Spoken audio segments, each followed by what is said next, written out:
Hello, my name is Cyril Buranosky, and today I will be reading A Christmas Carol by Charles Dickens. I chose this novel because I love this story, and I hope you do too.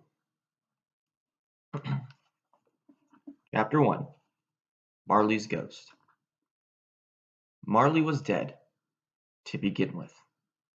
There is no doubt whatever about that. The register of his burial was signed by the clergyman, the clerk, the undertaker, and the chief mourner.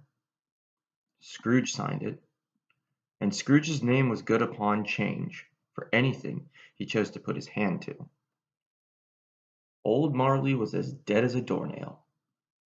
Mind, I don't mean to say that I know, of my own knowledge, what there is particularly dead about a doornail. I might have been inclined, myself, to regard a coffin nail as the deadest piece of ironmongery in the trade. But the wisdom of our ancestors is in the simile, and my unhallowed hands shall not disturb it, or the country's done for. You will therefore permit me to repeat emphatically that Marley was as dead as a doornail. Scrooge knew he was dead? Of course he did. How could it be otherwise? Scrooge and he were partners for I don't know how many years. Scrooge was his sole executor, his sole administrator, his sole assign, his sole residuary legatee, his sole friend and sole mourner. And even Scrooge was not so dreadfully cut up by the sad event, but that he was an excellent man of business on the very day of the funeral, and solemnized it with an undoubted bargain. The mention of Marley's funeral brings me back to the point I started from. There is no doubt that Marley was dead. This must be distinctly understood, or nothing wonderful can come of the story I am going to relate. If we were not perfectly convinced that Hamlet's father died before the play began, there would be nothing more remarkable in his taking a stroll at night in an easterly wind upon his own ramparts than there would be in any other middle-aged gentleman rashly turning out after dark in a breezy spot, say St. Paul's churchyard, for instance, literally to astonish his son's weak mind. Scrooge never painted out old Marley's name. There it stood, years afterwards, above the warehouse door, Scrooge and Marley. The firm was known as Scrooge and Marley. Sometimes people new to the business called Scrooge, and sometimes Marley, but he answered to both names. It was all the same to him. Oh, but he was a tight-fisted hand at the grindstone, Scrooge, a squeezing, wrenching, grasping, scraping, clutching, covetous old sinner, hard and sharp as flint, from which no steel had ever struck out generous fire, secret and self-contained, and solitary as an oyster. The cold within him froze his old features, nipped his pointed nose, shriveled his cheek, stiffened his gait, made his eyes red, his thin lips blue, and spoke out shrewdly in his grating voice. A frosty rime was on his head and on his elbows and his wiry chin. He carried his own low temperature always about with him. He iced his office in the dog days and didn't thaw 1 degree at Christmas. External heat and cold had little influence on Scrooge. No warmth could warm, no wintry weather could chill him. No wind that blew was bitterer than he. No falling snow was more intent upon its purpose. No pelting rain less open to entreaty. Foul weather didn't know where to have him. The heaviest rain, and snow, and hail, and sleet could boast of the advantage over him in only one respect. They often came down handsomely, and Scrooge never did. Nobody ever stopped him in the street to say, with gladsome looks, "My dear Scrooge, how are you? When will you come to see me?" No beggars implored him to bestow a trifle. No children asked him what was o'clock. No man or woman ever once in all his life inquired the way to such and such a place of Scrooge. Even the blind men's dog appeared to know him, and when they saw him coming on, would tug their owners into doorways and up courts, and then would wag their tails as though they said, "No eye at all is better than an evil eye, dark master." But what did Scrooge care? It was the very thing he liked, to edge his way along the crowded paths of life, warning all human sympathy to keep its distance, was what the knowing ones call nuts to Scrooge. Once upon a time, of all the good days in the year, on Christmas Eve, old Scrooge sat busy in his counting house. It was cold, bleak, biting weather, foggy withal, and he could hear the people in the court outside go wheezing up and down, beating their hands upon their breasts, and stamping their feet upon the pavement stones to warm them. The city clocks had only just gone 3, but it was quite dark already. It had not been light all day, and candles were flaring in the windows of the neighboring offices, like ruddy smears upon the palpable brown air. The fog came pouring in at every chink and keyhole, and was so dense without that although the court was of the narrowest, the houses opposite were mere phantoms. To see the dingy cloud come drooping down, obscuring everything, one might have thought that nature lived hard by, and was brewing on a large scale. The door of Scrooge's counting house was open that he might keep his eye upon his clerk, who, in a dismal little cell beyond, a sort of tank, was copying letters. Scrooge had a very small fire, but the clerk's fire was so very much smaller that it looked like one coal. But he couldn't replenish it, for Scrooge kept the coal box in his own room, and so surely as the clerk came in with the shovel, the master predicted that it would be necessary for them to part. Wherefore the clerk put on his white comforter and tried to warm himself at the candle, in which effort, not being a man of strong imagination, he failed. "A Merry Christmas, uncle! God save you!" cried a cheerful voice. It was the voice of Scrooge's nephew, who came upon him so quickly that this was the first intimation he had had of his approach. "Bah!" said Scrooge. "Humbug!"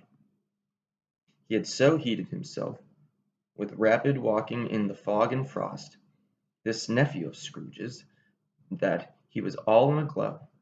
His face was ruddy and handsome, his eyes sparkled, and his breath smoked again. "Christmas! A humbug, uncle!" said Scrooge's nephew. "You don't mean that, I am sure." "I do," said Scrooge. "Merry Christmas! What right have you to be merry? What reason have you to be merry?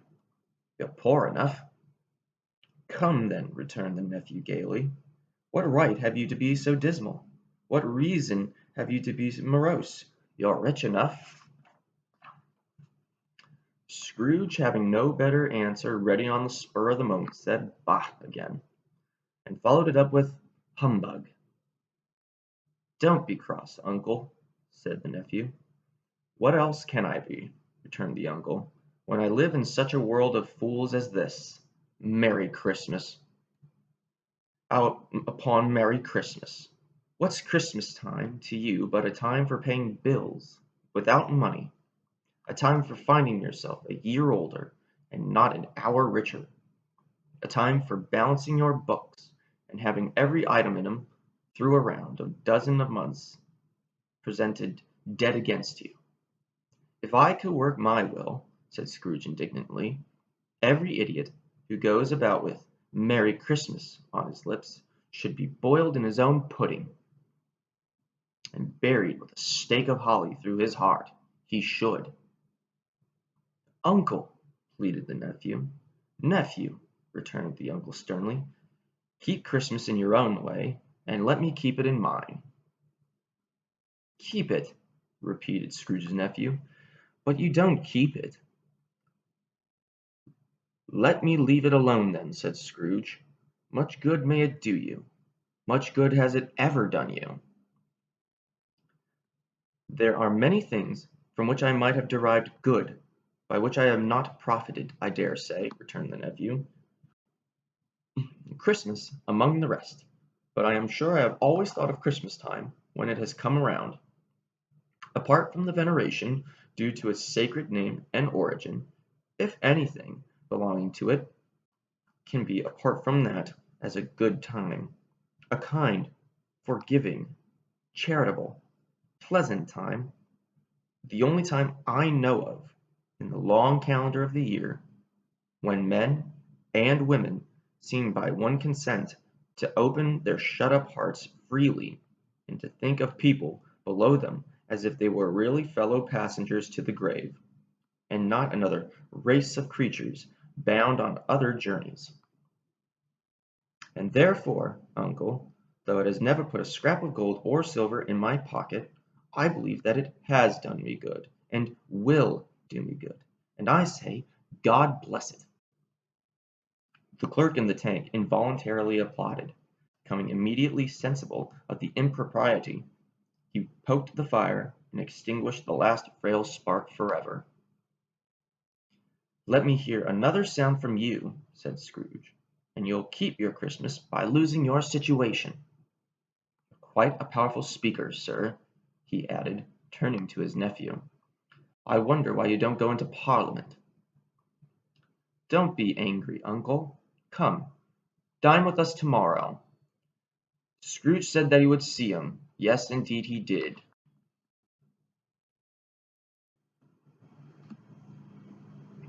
He did the whole length of the expression, and said that he would see him in the extremity first. "But why?" cried Scrooge's nephew. "Why?" "Why did you get married?" said Scrooge. "Because I fell in love." "Because you fell in love," growled Scrooge, as if it were the only one thing in the world more ridiculous than a Merry Christmas. "Good afternoon." "Nay, uncle, but you never came to see me before that happened. Why give it a reason for not coming now?" "Good afternoon," said Scrooge. "I am sorry, with all my heart, to find you so resolute. We have never had any quarrel to which I have been a party, but I have made the trial in homage to Christmas, and I'll keep my Christmas humour to the last. So a Merry Christmas, uncle." "Good afternoon," said Scrooge, "and a Happy New Year." "Good afternoon," said Scrooge. His nephew left the room without an angry word, notwithstanding. He stopped at the outer door to bestow the greetings of the season on the clerk, who, cold as he was warmer than Scrooge, for he returned them cordially. "There's another fellow," muttered Scrooge, who overheard him. "My clerk, with 15 shillings a week, and a wife and family, talking about a Merry Christmas. I'll retire to Bedlam." This lunatic, in letting Scrooge's nephew out, had let two other people in. They were portly gentlemen, pleasant to behold, and now stood with their hats off in Scrooge's office. They had books and papers in their hands, and bowed to him. "Scrooge and Marley's, I believe," said one of the gentlemen, referring to his list. "Have I the pleasure of addressing Mr. Scrooge or Mr. Marley?" "Mr. Marley has been dead these 7 years," Scrooge replied. "He died 7 years ago, this very night." We have no doubt his liberality is well represented by his surviving partner, said the gentleman, presenting his credentials. It certainly was, for they had been two kindred spirits. At the ominous word, liberality, Scrooge frowned and shook his head, and handed the credentials back. At this festive season of the year, Mr. Scrooge, said the gentleman, taking up his pen, it is more than usual desirable that we should make some slight provision for the poor and destitute, who suffer greatly at the present time. Many thousands are in want of common necessaries. Hundreds of thousands are in want of common comforts, sir. Are there no prisons? Asked Scrooge. Plenty of prisons, said the gentleman, laying down the pen again. And the Union workhouses? Demanded Scrooge. Are they still in operation? They are, still, returned the gentleman. I wish I could say they were not. The treadmill and the poor law are in full vigor, then? Said Scrooge. Both very busy, sir. Oh, I was afraid, from what you said at first, that something had occurred to stop them in their useful course, said Scrooge. I'm very glad to hear it. Under the impression that they could scarcely furnish Christian cheer of mind or body to the multitude, returned the gentleman, a few of us are endeavoring to raise a fund to buy the poor some meat and drink, and means of warmth. We choose this time because it is a time of all others when want is keenly felt and abundances rejoice. What shall I put you down for? Nothing, Scrooge replied. You wish to be anonymous? I wish to be left alone, said Scrooge. Since you ask me what I wish, gentlemen, that is my answer. I don't make merry myself at Christmas, and I can't afford to make idle people merry. I help to support the establishments I have mentioned. The cost enough, and those who are off badly must go there. Many can't go there, and many would rather die. If they would rather die, said Scrooge, then they had better do it, and decrease the surplus population. Besides, excuse me, I don't know that. But you might know it, observed the gentleman. It is not my business, Scrooge returned. It's enough for a man to understand his own business, and not to interfere with other people's. Mine occupies me constantly. Good afternoon, gentlemen. Seeing clearly that it would be useless to pursue their point, the gentleman withdrew. Scrooge resumed his labors with an improved opinion of himself, and in a more facetious temper than was usual with him. Meanwhile, the fog and darkness thickened so that people ran about with flaring links, proffering their services to go before horses in carriages and conduct them on their way. The ancient tower of a church, whose gruff old bell was always peeping slyly down at Scrooge out of a Gothic window in the wall, became invisible, and struck the hours and quarters in the clouds, with tremulous vibrations afterwards, as if its teeth were chattering in its frozen head up there. The cold became intense. In the main street, at the corner of the court, some laborers were repairing the gas pipes, and had lighted a great fire in a brazier, round which a party of ragged men and boys were gathered, warming their hands and winking their eyes before the blaze in rapture. The water plug being left in solitude, its overflowing suddenly congealed, and turned to misanthropic ice. The brightness of the slopes, the sops, where holly sprigs and berries crackled in the lamp heat of the windows, made pale faces ruddy as they passed. Poulterers' and grocers' trades became a splendid joke, a glorious pageant, with which it was next to impossible to believe that such dull principles as bargain and sale had anything to do.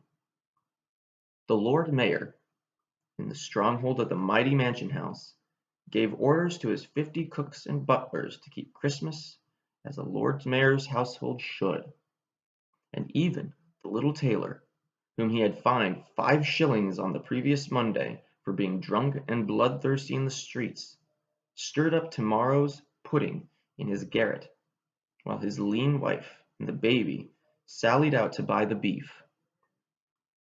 Foggier yet, and colder, piercing, searching, biting cold. If the good St. Dunstan had but nipped the evil spirit's nose with a touch of such weather as that, instead of using his familiar weapons, then indeed he would have roared to lusty purpose. The owner of one scant young nose, gnawed and mumbled by the hungry cold as bones are gnawed by dogs, stooped down at Scrooge's keyhole to regale him with a Christmas carol. But at the first sound of "God bless you, merry gentlemen, may nothing you dismay," Scrooge seized the ruler with such energy of action that the singer fled in terror, leaving the keyhole to the fog and even more congenial frost. At length the hour of shutting up the counting-house arrived. With an ill will, Scrooge dismounted from his stool, and tacitly admitted the fact to the expectant clerk in the tank, who instantly snuffed out his candle and put on his hat. "You'll want all day tomorrow, I suppose," said Scrooge. "If quite convenient, sir." "It's not convenient," said Scrooge, "and it's not fair. If I was to stop half a crown for it, you'd think yourself ill-used, I'll be bound." The clerk smiled faintly. "And yet," said Scrooge, "you don't think me ill-used when I pay a day's wages for no work." The clerk observed that it was only once a year. "A poor excuse for picking a man's pocket every 25th of December," said Scrooge, buttoning his greatcoat to the chin. "But I suppose you must have the whole day. Be here all the earlier the next morning." The clerk promised that he would, and Scrooge walked out with a growl. The office was closed in a twinkling, and the clerk, with the long ends of his white comforter dangling below his waist, for he boasted no greatcoat, went down a slide on Cornhill, at the end of the lane of boys 20 times in honor of it being Christmas Eve, and then ran home to Camden Town as hard as he could pelt, to play at blind man's buff. Scrooge took his melancholy dinner in his usual melancholy tavern, and having read all the newspapers, and beguiled the rest of the evening with his banker's book, went home to bed. He lived in chambers which had once belonged to his deceased partner. They were a gloomy suite of rooms in a lowering pile of building up in a yard, where it had so little business to be that one could scarcely help fancying it must have run there when it was a young house, playing at hide-and-seek with other houses, and having forgotten the way out again. It was old enough now, and dreary enough, for nobody lives in it but Scrooge, the other rooms being all let out as offices. The yard was so dark that even Scrooge, who knew its every stone, was fain to grope with his hands. The fog and frost so hung about the black old gateway of the house that it seemed as if the genius of the weather sat in mournful meditation on the threshold. Now, it is a fact that there was nothing at all particular about the knocker on the door, except that it was very large. It is also a fact that Scrooge had seen it night and morning during his whole residence in that place. Also, that Scrooge had as little of what is called fancy about him as any man in the city of London, even including, which is a bold word, the corporation, aldermen, and livery. Let it also be borne in mind that Scrooge had not bestowed one thought on Marley since his last mention of his 7 years dead partner that afternoon.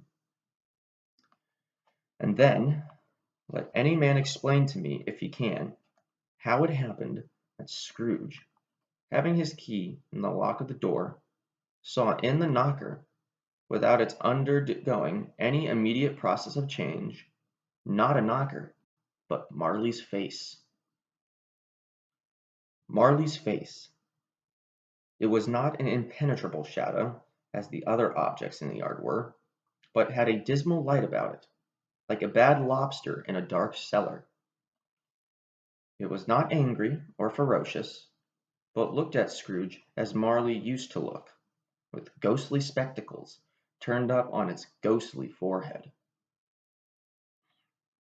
The hair was curiously stirred, as if by breath or hot air, and though the eyes were wide open, they were perfectly motionless. That, and its livid color, made it horrible, but its horror seemed to be in spite of the face, and beyond its control, rather than a part of its own expression. As Scrooge looked fixedly at this phenomena, it was a knocker again. To say that he was not startled, or that his blood was not conscious of a terrible sensation to which it had been a stranger from infancy, would be untrue. But he put his hand upon the key he had relinquished, turned it sturdily, walked in, and lighted his candle. He did pause, with a moment's irresolution, before he shut the door, and he did look cautiously behind it first, as if he half expected to be terrified with the sight of Marley's pigtail sticking out into the hall. But there was nothing on the back of the door except the screws and nuts that held the knocker on. So he said, "Pooh, pooh," and closed it with a bang. The sound resounded through the house like thunder. Every room above, and every cask in the wine merchant's cellars below, appeared to have a separate peal of echoes of its own. Scrooge was not a man to be frightened by echoes. He fastened the door, and walked across the hall, and up the stairs, slowly too, trimming his candle as he went. You may talk vaguely about driving a coach and six, up a good old flight of stairs, or through a bad young Act of Parliament, but I mean to say, you might have gotten a hearse up that staircase, and taken it broadwise, with the splinter bar towards the wall, and the door towards the balustrades, and done it easy. There was plenty of width for that, and room to spare, which is perhaps the reason why Scrooge thought he saw a locomotive hearse going on before him in the gloom. Half a dozen gas lamps out of the street wouldn't have lighted the entry too well, so you may suppose that it was pretty dark with Scrooge's dip. Up Scrooge went, not caring for a button for that. Darkness is cheap, and Scrooge liked it. But before he shut his heavy door, he walked through his rooms to see that all was right. He had just enough recollection of the face to desire to do that. Sitting room, bedroom, lumber room, all as they should be. Nobody under the table, nobody under the sofa, a small fire in the grate, spoon and basin ready, and the little saucepan of gruel. Scrooge had a cold in his head, upon the hob. Nobody under the bed, nobody in the closet, nobody in his dressing gown, which was hanging up in a suspicious attitude against the wall. Lumber room as usual. Old fire guard, old shoes, 2 fish baskets, a washing stand on 3 legs, and a poker. Quite satisfied, he closed his door and locked himself in, double locked himself in, which was not his custom. Thus Secured against surprise, he took off his cravat, put on his dressing gown and slippers, and his nightcap, and sat down before the fire to take his gruel. It was a very low fire indeed, nothing on such a bitter night. He was obliged to sit close to it and brood over it, before he could extract the least sensation of warmth from such a handful of fuel. The fireplace was an old one, built by some Dutch merchant long ago, and paved all round with quaint Dutch tiles, designed to illustrate the Scriptures. There were Cain and Abel's, Pharaoh's daughters, queens of Sheba, angelic messengers descending upon the air on clouds like feather-beds, Abrahams, Belshazzars, apostles putting off to sea in butter boats, hundreds of figures to attract his thoughts. And yet, that face of Marley, 7 years dead, came like the ancient prophet's rod and swallowed up the whole. If each smooth tile had been a blank at first, with power to shape some picture on its surface from the disjointed fragments of his thoughts, there would have been a copy of old Marley's head on every one. "Humbug," said Scrooge, and walked across the room. After several turns, he sat down again. As he threw his head back in the chair, his glance happened to rest upon a bell, a disused bell that hung in the room, and communicated for some purpose, now forgotten, with the chamber in the highest story of the building. It was with great astonishment, and with a strange, inexplicable dread, that as he looked, he saw this bell begin to swing. It swung so softly in the outset that it scarcely made a sound, but soon it rang out loudly, and so did every bell in the house. This might have lasted half a minute, or a minute, but it seemed an hour. The bells ceased as they begun, together. They were succeeded by a clanking noise, deep down below, as if some person were dragging a heavy chain over the casks in the wine merchant's cellar. Scrooge then remembered to have heard that ghosts in haunted houses were described as dragging chains. The cellar door flew open with a booming sound. Then he heard the noise much louder, on the floors below, then coming up the stairs, and coming straight towards his door. "It's humbug still," said Scrooge. "I won't believe it." His color changed, though, when, without a pause, it came upon through the heavy door, passed into the room before his eyes. Upon its coming in, the dying flame leaped up, as though it cried, "I know him, Marley's ghost," and fell again. The same face, the very same. Marley in his pigtail, usual waistcoat, tights, and boots, the tassels on the latter bristling, like his pigtail, and his coat skirts, and the hair upon his head. The chain he drew was clasped about his middle. It was long and wound about him like a tail, and it was made, for Scrooge observed it closely, of cash boxes, keys, padlocks, ledgers, deeds, heavy purses wrought in steel. His body was transparent, so that Scrooge, observing him, and looking through his waistcoat, could see the 2 buttons of his coat behind. Scrooge had often heard it said that Marley had no bowels, but he had never believed it until now.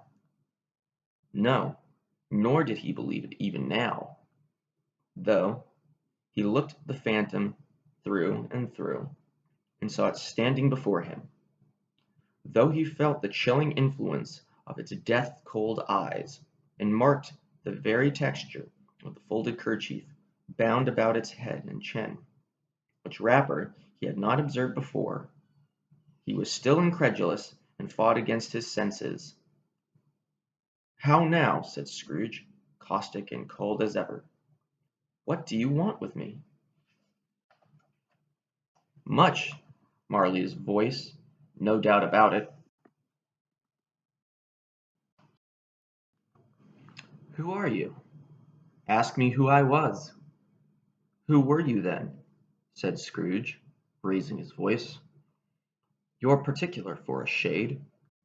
He was going to say "to a shade," but substituted this as more appropriate. "In life I was your partner, Jacob Marley." Can you sit down?" asked Scrooge, looking doubtfully at him. "I can." "Do it then," he said.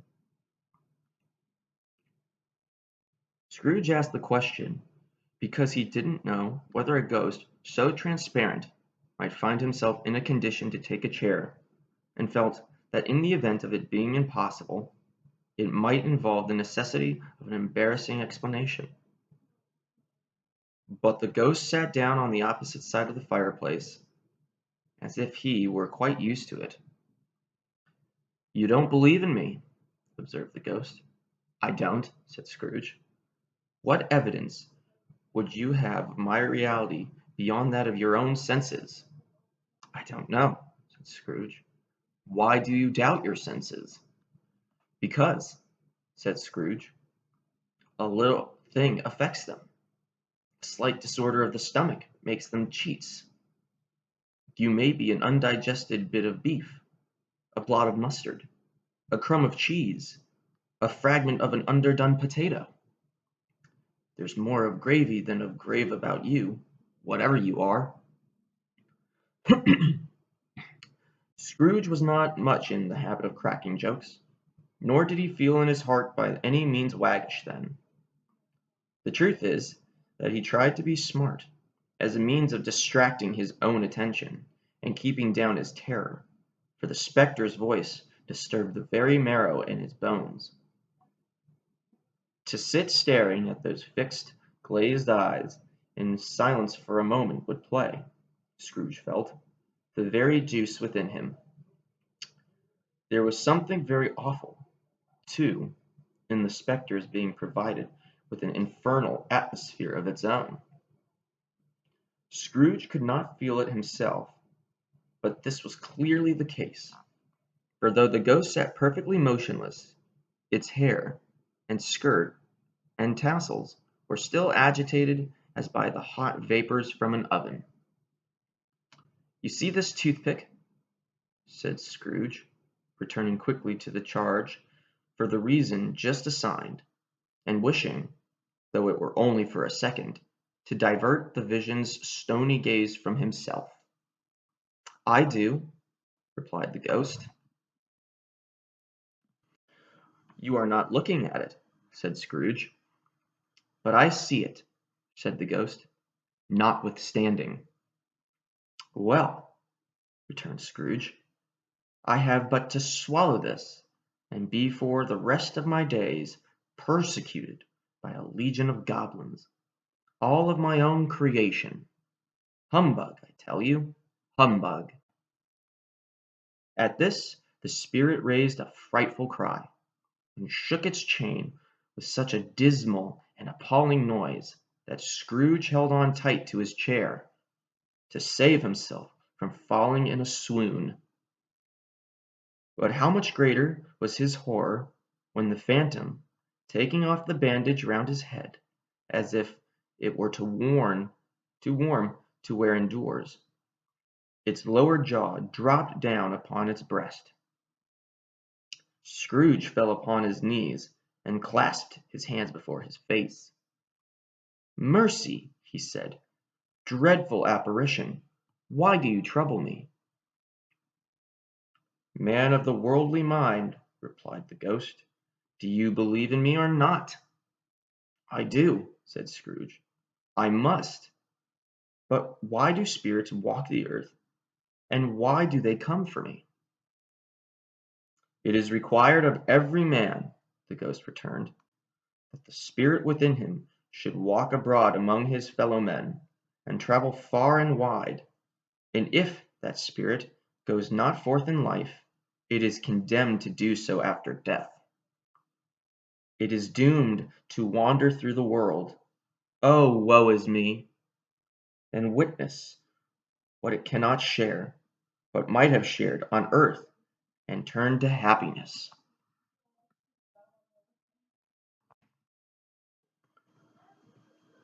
Again the spectre raised a cry, and shook its chain, and wrung its shadowy hands.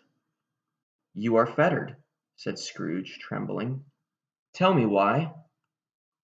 "I wear the chain I forged in life," replied the ghost. "I made it link by link, and yard by yard. I girded it on my own free will, and of my own free will I wore it. Is its pattern strange to you?" Scrooge trembled more and more. "Or would you know," pursued the ghost, "the weight and length of this strong coil you bear yourself? It was full as heavy and as long as this 7 Christmas Eves ago. You have labored on it since. It is a ponderous chain." Scrooge glanced about him on the floor, in the expectation of finding himself surrounded by some 50 or 60 fathoms of iron cable, but he could see nothing.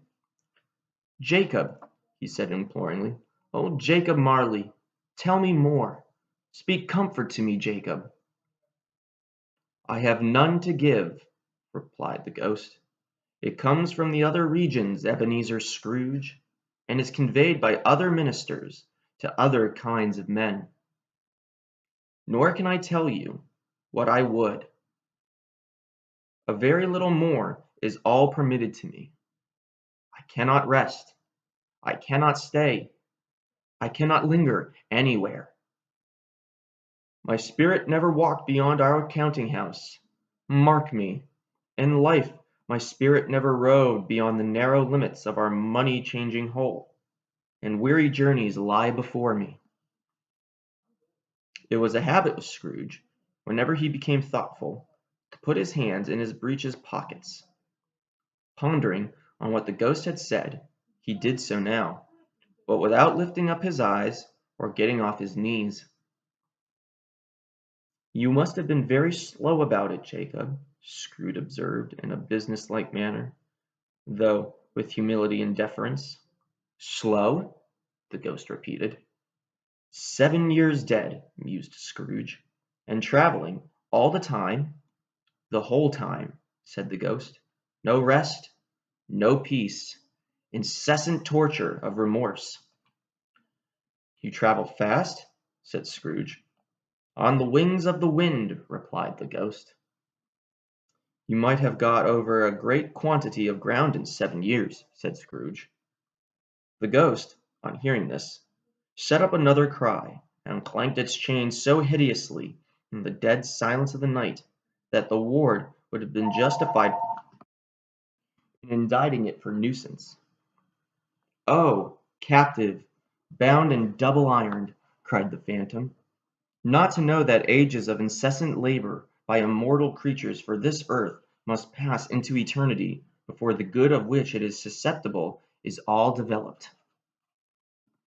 Not to know that any Christian spirit, working kindly in its little sphere, whatever it may be, will find its mortal life too short for its vast means of usefulness. Not to know that no space of regret can make amends for one's life's opportunities misused. Yet such was I. Oh, such was I." "But you were always a good man of business, Jacob," faltered Scrooge, who now began to apply this to himself. "Business!" cried the ghost, wringing its hands again. "Mankind was my business. The common welfare was my business. Charity, mercy, forbearance, and benevolence were all my business. The dealings of my trade were but a drop of water in the comprehensive ocean of my business. It held up its chain at arm's length, as if that were the cause of all its unavailing grief, and flung it heavily upon the ground again. At this time of the rolling year, the spectre said, I suffer most. Why did I walk through crowds of fellow beings with my eyes turned down, and never raise them to that blessed star which led the wise men to a poor abode? Were there no poor homes to which its light would have conducted me? Scrooge was very much dismayed to hear the spectre going on at this rate, and began to quake exceedingly. Hear me, cried the ghost, my time is nearly gone. I will, said Scrooge, but don't be hard upon me. Don't be flowery, Jacob. Pray. How it is that I appear before you in a shape that you can see, I may not tell. I have sat invisible beside you many and many a day. It was not an agreeable idea. Scrooge shivered, and wiped the perspiration from his brow. That is no light part of my penance, pursued the ghost. I am here tonight to warn you that you have a chance yet and a hope of escaping my fate. A chance and a hope of my procuring, Ebenezer. You were always a good friend to me, said Scrooge. Thank ye. You will be haunted, resumed the ghost, by 3 spirits. Scrooge's countenance fell almost as low as the ghost's had done. Is that the chance and hope you mentioned, Jacob? He demanded in a faltering voice. It is. I think I'd rather not, said Scrooge. Without their visits, said the ghost, you cannot hope to shun the path I tread. Expect the first tomorrow, when the bell tolls 1. Couldn't I take 'em all at once, and have it over, Jacob? Hinted Scrooge. Expect the second on the next night at the same hour. The third upon the next night, when the last stroke of 12 has ceased to vibrate. Look to see me no more, and look that, for your own sake, you remember what has passed between us. When it had said these words, the spectre took its wrapper from the table, and bound it round its head, as before. Scrooge knew this by the smart sound its teeth made, when the jaws were brought together by the bandage. He ventured to raise his eyes again, and found his supernatural visitor confronting him in an erect attitude, with its chain wound over and about its arm. The apparition walked backward from him, and at every step it took, the window raised itself a little, so that when the spectre reached it, it was wide open. It beckoned Scrooge to approach, which he did. When they were within 2 paces of each other, Marley's ghost held up its hand, warning him to come no nearer. Scrooge stopped. Not so much in obedience as in surprise and fear, for on the raising of the hand he became sensible of confused noises in the air, incoherent sounds of lamentation and regret, wailings inexpressibly sorrowful and self-accusatory. The spectre, after listening for a moment, joined in the mournful dirge, and floated out upon the bleak, dark night.